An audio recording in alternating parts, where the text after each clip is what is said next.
দুর্গাপুজোর আগে মাকে বরণ করার সঙ্গে সঙ্গে পরিবেশকেও সুন্দর রাখতে উদ্যোগী হলো খানাকুল ১ নম্বর ব্লক প্রশাসন। সোমবার আয়োজিত স্বচ্ছতা অভিযান কর্মসূচিতে অংশ নিলেন স্কুল পড়ুয়া থেকে শুরু করে ভিআরপি সদস্যরা। অসুররূপী আবর্জনা দপ্তরে আর রাখা যাবে না, এই স্লোগানে ভর করে পদযাত্রা পৌঁছায় খানাকুল বাজারে। সাধারণ মানুষকেও স্বচ্ছতা বজায় রাখার বার্তা দেওয়া হয়। উপস্থিত ছিলেন ব্লক সমষ্টি উন্নয়ন আধিকারিক অরিন্দম মুখার্জি, পঞ্চায়েত প্রধান বাদশাহ শাহ ও অন্যান্য বিশিষ্টজনেরা। আজকে আমরা পরিচ্ছন্নতার জন্যে পদযাত্রা করলাম।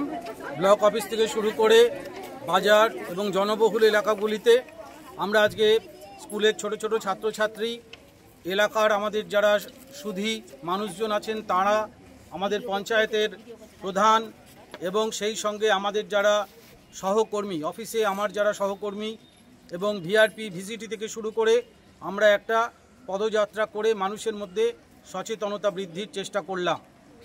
এই চাইছেন একটাই বার্তা দিতে চাচ্ছি, সামনেই শারদোৎসব। প্রথমে প্রত্যেককে শুভেচ্ছা জানাচ্ছি।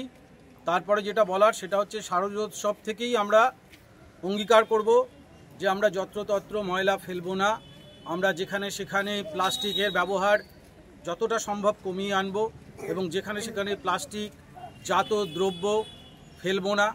এবং আমরা এই যে আমাদের যেগুলি আবর্জনার একটা আমরা সংস্থানের জন্যে আমরা সমস্ত জায়গায় আমরা যে আমাদের SWM ইউনিটগুলি আছে সেগুলিকে চালু করব।